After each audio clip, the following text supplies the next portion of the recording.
Hey everybody, Brian Shannon here from alphatrends.net. Today's Friday, the 10th of October, 2014, and hope you had a decent week in the market. However, I think for a lot of people it was a pretty bad week. As we can see here by the closing numbers, stocks got brutalized this week. In particular, today, the semiconductors were down 6.2%, 6.6%, bringing their weekly loss to just over 9% and 10% or greater here, almost 11% month to date. So, in case you needed a reminder, stocks are risky, and risk management is job number one, as I've said over and over again.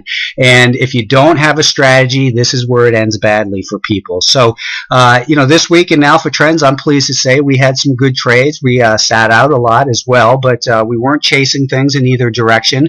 Let's take a look at the action here and see what we have.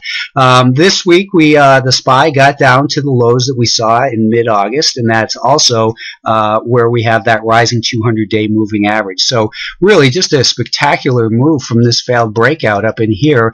And while a lot of people will be looking for the 200-day moving average to hold as support, it is a potential area, and it would make sense to find support in this general area as we had prior resistance here, and we have that 200-day moving average in the prior low. However, just below us, we do have the volume-weighted average price year-to-date at 189.59. So basically what that means is the average price that the S&P 500 has traded at this year when adjusted for volume on a dollar-weighted basis, the average price is about 189.60, and I think we could probably see a flush out down to and maybe even slightly through that level before we do get a bounce. As I stressed this week for subscribers, and I posted actually on Wednesday and Thursday the closing videos for free on Alpha Trends. I didn't announce it, but they were there for free. We were getting a little bit more cautiously optimistic right here on Wednesday after that big rally. And what I said is that we've still got a pattern of lower highs and lower lows, that we couldn't trust this to be the turnaround, but what we were looking for to get neutral would be for this market to hold above the 5-day moving average, and then for us to get a little bit more positive to make a higher high. And instead, of course, we didn't get that higher low. We just continued down through it on Thursday. So let's look at a 5-day chart actually. Here we see I've got a bunch of stuff on here because this is my laptop and I haven't updated this page in a while. So kind of ignore a lot of this stuff, but the volume weighted average price this week is right here. And we saw that we tried to hold here briefly, but then on Thursday, of course, it continued lower. And today we saw even more selling pressure as the market broke down in the afternoon and continued to close right on those lows. So again, from these failed moves come fast moves, and trends can end abruptly, which is why we like to stay focused on the intermediate term trend and focus on what's the pattern, which is in this case continues to be lower highs and lower lows. So you might look at it and say, hey, we're at the 200-day moving average. This is where institutions buy. We have zero evidence that institutions are buying in here. If we just look at today's chart, the 1-minute time frame, we can see here that we closed right on the lows with a spike in volume. That's just normal closing activity, but we didn't have any evidence whatsoever that buyers stepped in. They just puked them right out, just right into the close here. So we're at a potential area where it's likely this market is going to try to find support. However, there's zero evidence, so there's no reason to be a buyer yet. Again, that volume weighted average price year to date, perhaps we come down briefly through that and then we're able to turn. There's no doubt you can call this market oversold if you want, but the fact is we broke an important level of support. And as I said in Thursday's closing video, that to me it seemed as though it was very likely we would continue lower because we had not only a lower high here on that bounce Wednesday, but we saw another test of this what had been an important level of support near 192.5 to 193. The point I made on Thursday evening was that sellers are not waiting for a bounce to 198 before they took control. They took control at 197. So they're getting more aggressive price-wise. And then time-wise, it had been 4 days between the test of this level of support, and then just 2 days later, it was tested once again. So sellers were getting more aggressive price-wise and time-wise. We broke that support this morning. That support did, in fact, turn into a level of resistance. And then as the sellers came in, obviously, people just pretty much threw their stocks away here this afternoon. So I think that even if we get a little flush further on Friday on Monday below 190, if we get back up into this area, this is likely to be an important level that does in fact offer resistance. So the intermediate term trend is what I try to focus on for traders at Alpha Trends, and we've been shifting a lot to more short positions as the market tells us to do that. So the Nasdaq also, of course, had a really rough day here too, and broke some important support here in the near term at this 96.5. It broke that level on a gap. It rallied up and found resistance in that area, and again, this market just puked right into the close. No reason to think that it's going to bounce here. There's no magical level because this was prior support. Doesn't mean it will be again. But if we see further selling, this level right here at about 93.75, another 75 cents lower might be where this market finds support. This is what I would consider for next week to be the potential important band of support. So basically between 93 and 93.75. When we look at a weekly chart, for some reason that's not pulling up, so we won't. But we look at a 30-minute time frame on Wednesday. I had spoken the same thing here, that this market was starting to look more neutral, that it had the possibility of becoming neutral because we had a close above a 5-day moving average, but that what we were going to look for, because it got extended on Wednesday, we were going to look for a pullback down towards 97.5, that if that created a higher low, then we would have the ability to purchase above this resistance here with a stop underneath that level. Well, that was the potential for a bullish scenario. Obviously, what the market gave us was something completely different, and understanding the difference between a potential scenario and actually going ahead and trading it are completely different things. We want to be aware of what are the potential options in the market and outcomes, and be aware that, if-then scenarios. If it makes a higher low and then breaks out, then we get long, but we don't buy on pullbacks. To me, that's just an amateurish way of getting involved.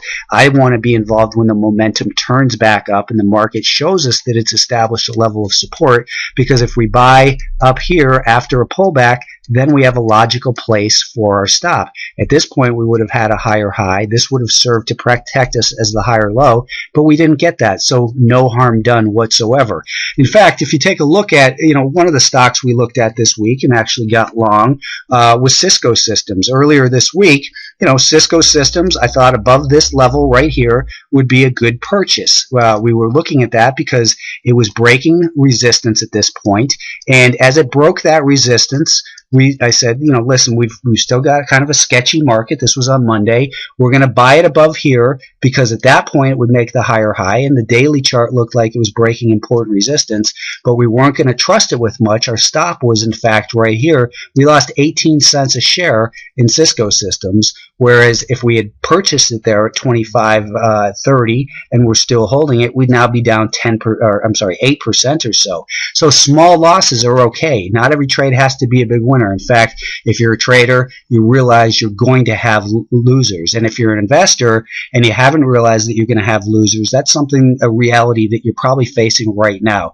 Truly, as I say over and over again, it's not just a phrase, it's a way of approaching the market consistently. Risk management is job number one. The Russell 2000, you could argue, in fact, let me put this on pause. Just wanted to fix the scaling there on this weekly chart. On the Russell 2000, we had a clear stage 2 uptrend over here, higher highs and higher lows on this weekly time frame. Then we saw indecision with these moving averages crossing back and forth.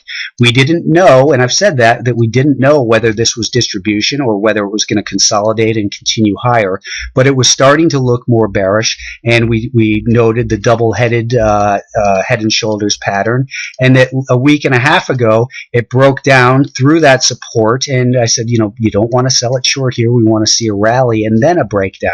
So the market is following structural logic, and it's now shown in here. What we have on the weekly time frame is we have a stage 4 decline. If you don't know what a stage 4 decline means, then take a look at Alpha Trends and some of the videos that are on there. This was stage 3 distribution, this was a stage 2 uptrend, and now officially, in my mind, it's not 10% that makes a bear market. It's structural shift, and we have that structural shift that's occurred here. On the weekly time frame, we have a pattern of lower highs and lower lows below the long-term moving averages. How far this market declines is anyone's guess. For now, though, from a longer-term perspective, it's guilty till proven innocent. Maybe it retraces a third of this 2012 fourth quarter low and gets us down to about this 103 level. We simply don't know. The fact is, it's guilty till proven innocent. If you're looking to try to find the bottom, it's, no one's done it so far. Whether you've tried to buy any of these little pullbacks, they all look the same. They are all lower highs and lower lows, and that's what you need to focus on. Even the 5-day moving average has not turned higher for over a month now. So again, that's a great indication of direction, but even more so is the pattern here of lower highs and lower lows, because that's what makes the 5-day moving average turn lower. So this market remains guilty till proven innocent. It doesn't mean it might not have a spectacular week next week. In fact, maybe it bounces up to 109. That would be a great trade, but that still wouldn't change the intermediate term downtrend in here. And then, of course, we have the fact that this prior band of support has a very strong likelihood of becoming resistance. So you have to look at this market as things have definitely changed now. I was kind of laughing to myself a little bit because I had the television on Thursday afternoon, and someone with the initials LK was trying to make a case that we're in that this is a great time to be buying stocks on a pullback because the economy was improving, the employment numbers are better, and guess what? The market is a discounting mechanism. The reason the market rallied as the long-term unemployment rate went from 9% to 8% to 7% to 6%, and I'm making those numbers up along this way, but the fact is the market is a discounting mechanism. It discounts the past and anticipates the future. When all the bad news over in this area, the market kept climbing on that bad news. Now you're hearing people bring out all the bullish arguments about corporate earnings and unemployment rates and economies and that stuff. Learn to listen to the message of the market. The market is the truth. Everything else is opinion. The market doesn't value your opinion. The market doesn't value my opinion or anyone on CNBC. Learn to listen to price. Only price pays. Semiconductors got slaughtered this week. They were down, again, what was that percentage-wise? 9.5%? This week they were down 9.1%. Earlier, this had been the premier market, up close to 20% this year. Now, this month they're down 11% and only up 7.5% year to date. Just a horrible move for the semiconductors. And these guys had broadcast to us over here a couple weeks ago. I said we have the opportunity or the chance that this is from a failed breakout comes a fast move lower. We saw that the 50-day moving average did not hold as support, and that was a big level, that 50-50 level. We mentioned it several weeks in a row. 50-50 needs to hold. If 50-50 doesn't hold, then we're due for a deeper pullback. There's no way that I could say that I expected a pullback this deep. That's not the point. The point is that at this area right here, the intermediate term trend was guilty till proven innocent. It was in a downtrend and it should not have been bought. You should have exited your longs here. And I'm not saying this is hindsight. Go back and look at the videos I've done here. Again, I wasn't calling for a drop of this magnitude. That's not the point. It's better to be on the sidelines in cash to get stopped out than it is to be involved in here and wishing that you were out. So semiconductors got slaughtered. Are they down too much? I don't know. Not if there's more sellers to come into this market next Monday, Tuesday, Wednesday, and for the next month, or who knows. They're down significantly. They're beyond the 200, well beyond the 200-day moving average. They're well beyond the volume-weighted average price year to date. Again, moving averages, VWAPs, retracements, all those technical tools are only there as a potential level of support. They provide us a way, something to compare price to. They're not a reason to act. You don't buy because it's touching the 200-day moving average. I'm sure a lot of people did that today, and guess what? They're down a couple dollars right now wondering why technical analysis doesn't work. That's not what technical analysis is. Technical analysis gives us an idea of the potential scenarios and says, do the odds favor getting involved on the long side? Now, if you were looking at this today, just for today. Maybe you were trading on the long side for a while. We had a great bounce from 45 and a quarter up to 46 and 3/4. There was an opportunity to make money, but is that likely to continue? And the answer is no, not when we have a broken market and a pattern of lower highs and lower lows. For semiconductors investors, it ended badly today. For people who have been listening to the message of the market, it didn't end badly at all. You knew to be out over here. That's something that we talked about. The financials, same thing. From here, we spoke about from failed moves, we have the potential for fast moves. We broke this first potential level of support. We broke the 50-day moving average. This was an area we were looking at as a potential band of support between 23 and 23.05. But what did we have on the action here? We had a pattern here where we had a gap up and it rallied, but we didn't have the higher low. We had a higher low above a rising 5-day moving average here, but we didn't purchase because we need to purchase the higher high that has a higher low behind it, so we can set our stop underneath it. There was no reason to be a buyer of the financials this week. They continued to lower. For the week, the financial stocks were down 3%. One of the better groups, I guess, month to date, only down 2.5%. But still, these stocks are getting brutalized, and we can look at moving averages and retracements and trend lines and say, here's the potential trend line that it's going to hold. But that didn't hold. The volume weighted average price, maybe it gets down to there at 22.25. The fact is, nobody knows what the market will do. What we want to do each day is look at the probabilities, the different scenarios, assess the probabilities, and then wait for price confirmation. This is something I talk about every single day. In fact, the video that you're viewing right now, I do every day after the close, is only $150 for a year. Less than a cup of coffee, to quote Sally Struthers. Anyways, forget the humor. I'm not a comedian. The fact is, the markets are having a hard time. Hopefully, you're not one of the people getting brutalized in these markets. Look at gold. We've been talking about gold for a long time, about it being guilty till proven innocent.